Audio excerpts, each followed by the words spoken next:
Washington angle کے ساتھ میں ہوں خواوش شمس الحسن اور میں انور اقبال. انور صاحب آج کچھ ڈسکس کرتے ہیں انڈین پرائم منسٹر مودی صاحب کا جو ابھی حالیہ دورہ تھا امریکہ کا, اس کا بہت چرچا ہے اور اس کی بازگشت جو ہے وہ صرف واشنگٹن ڈی سی اور نیو دہلی تک نہیں بلکہ اسلام آباد میں بھی سنائی دے رہی ہے, اور میرا خیال ہے دنیا کے اور کیپٹلس خاص طور پہ بیجنگ میں بھی سنائی دے رہی ہوگی. تو کیسے دیکھ رہے ہیں آپ مودی صاحب کے اس وزٹ کو اور جس طرح سے ان کو ریسیو کیا گیا؟ جو سارا جو ڈسپلے تھا وہ ظاہر ہے بڑا امپریسو تھا, لیکن وہ تو ہونا تھا اس لیے کہ آپ کو پتہ ہے یہاں 3 قسم کے دورے ہوتے ہیں. ایک آفیشیل, ایک جو ہوتا ہے پرائیویٹ کہ آپ ریکویسٹ کر کے امریکی صدر سے ملنا ہے, اس پہ آتے ہیں. ایک ہوتا ہے آفیشیل, ایک ہوتا ہے اسٹیٹ. یہ اسٹیٹ وزٹ, اسٹیٹ جو ہوتا ہے وہ سب سے ہائیسٹ آنر ہوتا ہے. صحیح. اس میں 2 چیزیں ہوتی ہیں, جو وائٹ ہاؤس کی اسٹریٹس ہیں اس میں آپ کے ملک کا جھنڈا لگایا جاتا ہے, آپ کو اسٹیٹ گیسٹ ہاؤس میں ٹھہرایا جاتا ہے, پھر وہاں سے پورے دھوم دھڑکے سے ساتھ آتے ہیں, وہ پورا ڈسپلے ہوتا ہے, فوجی بینڈ شینڈ یہ وہ ڈرامہ, بلکہ گھوڑے چھوڑے بھی ہوتے ہیں بکریوں کی, اور اس کے بعد اسٹیٹ ڈنر ہوتا ہے. اور اس کے بعد پھر آپ ان کو ساتھ ساتھ ایک ایڈڈ آنر یہ تھا کہ وہ کانگریس کی مرضی ہوتی ہے, وائٹ ہاؤس نہیں کر سکتا, لیکن کانگریس نے ان کو بلا کے جوائنٹ سیشن میں تقریر بھی کروائی. تو وہ ایک تو یہ ہو گیا ڈسپلے, بہت زبردست تھا, بڑا امپریسو. پورے واشنگٹن میں آپ نے دیکھا ہوگا 2-3 دن تک امریکی چینلوں پہ چھائے رہے وہ. بالکل. لیکن جو چیزیں ہیں اس میں جو کچھ ہوا وہ زیادہ اہم تھا اس جو ڈسپلے سے. ایک سمجھوتا ایسا ہوا جس کے تحت وہ F-14 جو جیٹ لڑاکا طیارے ہیں ان کے انجن الٹیمیٹلی انڈیا میں بننے لگیں گے. دوسرے کوئی 2-3 اور جو ڈرون کے اور جو توپیں ہیں اس کے ہاورٹزرز جو جی اس کے حوالے سے اس میں بھی یہ شک موجود ہے کہ الٹیمیٹلی وہ انڈیا میں بننے لگیں. یعنی امریکہ اب انڈیا کو ہتھیاروں میں خود کفیل بنانا چاہ رہا ہے. اور ظاہر ہے اس میں بات بہت obvious ہے کہ ٹارگٹ اب پاکستان نہیں, پاکستان خامخواہ اس کا شکار ہو جائے گا, لیکن ٹارگٹ اب چائنا ہے. انڈیا کو چائنا کے مقابلے میں کھڑا کرنا چاہ رہے ہیں اور اس کے حساب سے اس کی طاقت بلڈ کر رہے ہیں. یعنی اب ہم وہ گھاس ہو گئے ہیں جو 2 ہاتھیوں کی لڑائی میں پیروں تلے آ رہی, پیروں تلے روندی جائے گی. اس کے علاوہ جو ان کے جو یہاں پرائیویٹ کمپنیز سے جو سمجھوتے وہ دیکھیں وہ بھی بلینز آف ڈالرز کے ہیں. اس میں سیمی کنڈکٹرز بنیں گے, اس میں یہ جو چیزیں استعمال ہوتی ہیں سیل فون میں, کمپیوٹرز میں, اور اس میں بس اب تک کہا گیا کہ ہماری کوشش یہ ہے کہ وہ ساری چیزیں سیل فون کی اور کمپیوٹرز کی جو چائنا میں بنتی ہیں وہ انڈیا میں بننی شروع ہو جائے تاکہ چائنا کا جو ہے کنٹرول ختم ہو. ٹھیک ہے, اس کے اجارہ داری ختم ہو. وہ بھی ہے. پھر آپ دیکھیں ان کے ڈنرز میں جس طرح پرائیویٹ کمپنیوں کے جو CEOs اور دوسرے لوگ آئے, بہت بڑی بات اس طرح نہیں آتے صدر کے انویٹیشن پہ نہیں. آپ کو پتہ کہ یہاں تو بعض جو کمپنیز کے جو سربراہ ہیں وہ اپنے حلقے کے اندر امریکی صدر سے زیادہ پاور رکھتے. بالکل ٹھیک ہے, تو وہ آئے, وہ انکار کرتے صدر کی انویٹیشن کو بھی, وہ سارے آئے. پھر اس میں یہ بھی جو اس کے بعد ایک اسٹیٹمنٹ ایشو ہوا, جوائنٹ اسٹیٹمنٹ نہیں ایک اور اسٹیٹمنٹ ایشو ہوا, اس میں یہ بھی کہا گیا کہ یہ جو سارے سمجھوتے وغیرہ ہوئے ہیں اس کے نتیجے میں جو انڈیا جو ہے وہ چین کے مقابلے میں آ کے کھڑا ہو جائے گا. یعنی گول بھی واضح کر دیا کہ ہمارا گول کیا ہے, گول ہے کہ اس کو چین کے مقابلے میں لا کے کھڑا کر دینا. تو اس سے بات بالکل واضح کر, بالکل شیشے کی طرح صاف ہے کہ وہ, اور بڑے عرصے سے ہمارا سب تو پہلے سے یہ خیال تھا کہ یہی ان کی اسٹریٹجی چل رہی ہے. بالکل جی. اب اس میں جو جوائنٹ اسٹیٹمنٹ ہے وہ اس میں جو ہمارے لیے جو حیرت کی بات تھی وہ یہ تھی, ہمارا خیال تھا کہ چلیں ہمارا ذکر نہیں ہوگا, جو انڈیا میں مسلمانوں کے ساتھ ہو رہا اس کا ذکر نہیں ہوگا, کشمیر کا ذکر نہیں ہوگا, لیکن یوکرین کا تو ہوگا, کیونکہ یوکرین اس وقت امریکہ میں نمبر 1 مسئلہ ہے, سب سے بڑا ٹاپک ہے, بڑا ٹاپک ہے. ہر دوسرے دن اعلان ہوتا ہے 500 ملین 400 ملین ڈالر مسلسل دیے جا رہے ہیں. IMF دے رہا ہے, ورلڈ بینک دے رہا ہے, امریکہ دے رہا ہے, جرمنی دے رہا ہے.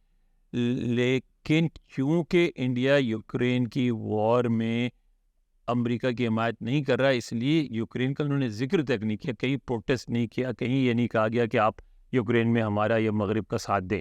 یعنی اس سے یہ چیز ثابت ہوتی ہے کہ امریکہ اس حد تک تیار ہے کہ ان کو یوکرین کے معاملے میں پاس دینے کو بھی تیار ہے. سر دے رہے اور مطلب اب تو آبویسلی اتنا مطلب بلیٹنٹلی انہوں نے دیا ہے. اور ہیومن رائٹس ایشوز کے اوپر بھی وہ تو انہوں نے پہلے کہہ دیا تھا کہ ہم اس کو نہیں برنگ اپ نہیں کریں گے مودی صاحب کے ساتھ. آئی تھنک کہ وہ ایکس پریزیڈنٹ جو ہے اوباما صاحب نے ایک اسپیچ میں یا ایک انٹرویو میں کچھ اس کا ذکر کیا ہے کہ مائنورٹیز کے ساتھ جو وہاں ظلم ہو رہا ہے, لیکن سرکاری سطح پہ امریکہ میں کچھ وہ ایک سوال صاحب نے آپ کو پتا ہے جو اس طرح کے پریس کانفرنس وائٹ ہاؤس میں سب چیزیں پہلے سے طے ہوتی ہیں کہ کون سوال کرے گا کیا کرے گا. تو اس میں یہ ایک سوال لیا انہوں نے ہیومن رائٹس کے حوالے سے, اور اس میں انہوں نے کہا کہ ہاں ہم انڈیا سے بات چیت کرتے رہتے ہیں اس طرح کے موضوعات پہ. جی یعنی وہ بھی ٹالنے والی بات ہے. رائٹ. ہمارے لیے جو اہم بات ہے وہ ہے کہ جو مشترکہ اعلامیہ تھا اس میں ذکر پاکستان کا آنا، جی نام لے کے. جی بالکل. اور نہ صرف پاکستان کا نام لے کے آیا ذکر، بلکہ یہ بھی کہا گیا، ان تنظیموں کا بھی نام لیا گیا کہ جن کے بارے میں پاکستان سے یہ کہا گیا کہ وہ اس کے خلاف ایکشن لیں. پھر اس پہ اکتفا نہیں ہوا، بلکہ یہ بھی کہا گیا کہ ممبئی اور پٹھان کوٹ پہ جو اٹیک سے ان کی جو ذمہ دار لوگ ہیں ان کو بھی سزا دلائی جائے. اور اس کے فوراً بعد ہی اگلے پیراگراف میں ایک بات آئی کہ آئی ایم ایف سے کہا جائے گا کہ جو اینٹی منی لانڈرنگ اور اینٹی ٹیررزم جو ان کے اسٹینڈرڈز ہیں اس کو مزید بہتر کریں. جی اب وہ ایک بڑا، جب آپ کہتے ہیں کہ ٹیررسٹ کے خلاف ایکشن لو، اس کے فوراً بعد ایف ٹی ایف کی کہانی ہو گئی. جی اس میں نہیں، اس میں ایک بڑا اشارہ ہے. ہوا یہ تھا کہ ایک صاحب ہیں ساجد میر، جی جو کہ لشکر طیبہ سے جن کا تعلق، جی بالکل. جن کے بارے میں ہم پہلے کہتے رہے کہ نہیں ایسا ایسی کوئی شخصیت ہی نہیں ہے، ایک فکٹیشیس کیریکٹر ہے، اس کا وجود نہیں ہے. پھر فرانس کے مجسٹریٹ نے، عدلیہ نے یہ کہا کہ نہیں وہ موجود ہے اور ہمارے پاس ثبوت ہے اور وہ آدمی موجود ہے. پھر ہم نے مانا، پھر ہم نے کہا کہ وہ مر گیا ہے. جی لیکن پھر جب اس کو ایف اے ٹی ایف سے نتھی کر دیا گیا تو پھر وہ زندہ کیا گیا. صرف ماننا پڑا کہ وہ موجود ہیں، بلکہ ہم نے ان کو گرفتار کیا اور پھر پچھلے سال ان کو ایک عدالت سے سزا میں ملی. صحیح. تو اب یعنی جو ایف اے ٹی ایف کا ذکر کیا گیا وہ اس میں بالکل واضح اشارہ تھا کہ اب جو کہا جا رہا ہے وہ آپ کریں، ان لوگوں کو پکڑیں، ان تنظیموں کو جگائیں اور اس کو، ورنہ آپ پھر ایف اے ٹی ایف کی تلوار لٹک سکتی ہے. اچھا، ابھی یہ بات غیر واضح تھی، ٹھیک ہے نا. صحیح. لیکن آج اسٹیٹ ڈپارٹمنٹ میں ایک بریفنگ ہوئی جسے پاکستانی جرنلسٹوں نے سوال اٹھایا جی کہ بھئی یہ آئے تھے اور اس میں مشترکہ اعلامیہ میں پاکستان کا ذکر تھا اور اس پہ پاکستان نے پروٹیسٹ کیا اور آپ کے جو نائب امبیسڈر ہیں، نائب سفیر ہیں، جی ان کو بلا کے انہوں نے ڈیمارش حوالے کیا، ایک پروٹیسٹ نوٹ حوالے کیا کہ یہ کیوں امریکہ نے ایسا بیان دیا جس میں پاکستان سے یہ کہا گیا وہ کہا گیا. اس کا جواب انہوں نے تو بڑا نرم دیا کہ یہ کہا کہ نہیں، ہمارے پاکستان سے تو اس طرح کی بات چیت ہوتی رہتی ہے، ہم پاکستان سے آپ کہتے رہتے ہیں اور ابھی کہتے رہیں گے کہ وہ ٹیررسٹوں کے خلاف ایکشن لے، کیونکہ پاکستان کو بھی بڑا نقصان، پاکستان کے اپنے فائدے میں ہے. لیکن ساتھ انہوں نے پھر ساجد میر کا ذکر کر دیا. اچھا، نام لے کے. یعنی یہ بات واضح کر دی کہ بھائی آپ کو جب پریشر پکڑا تھا تو آپ نے ساجد میر کو پکڑا تھا، اب پھر آپ کسی کو پکڑیں.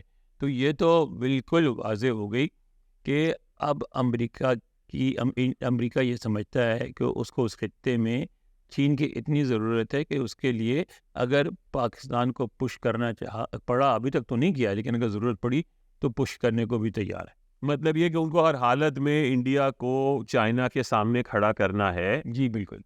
اور سر اگر آپ کو یاد ہو، کچھ دنوں پہلے ایک انالیسس ہم لوگ ڈسکشن کر رہے تھے، اس میں کچھ اور بھی ہمارے معزز دوست تھے جن کا ہم ذکر اس وقت نہیں کریں گے، تو ان کا بھی کہنا یہی تھا کہ امریکہ میں یہ ریئلائزیشن ہو چکی ہے، یہ جو جنوری میں انڈیا اور چائنا کی جو اسکرمش ہوئی تھی پچھلے 2 سال پہلے میرا خیال ہے، جی کہ اس کے بعد سے واشنگٹن میں یہ بڑی ریئلائزیشن آ گئی کہ انڈیا جو ہے وہ 2 فرنٹ وار کا متحمل نہیں ہو سکتا. لہٰذا اگر انڈیا کو چائنا کے سامنے کھڑا کرنا ہے تو ایک فرنٹ جو ہے اس کو بند کرنا پڑے گا، اور ظاہر ہے وہ فرنٹ پاکستان ہے.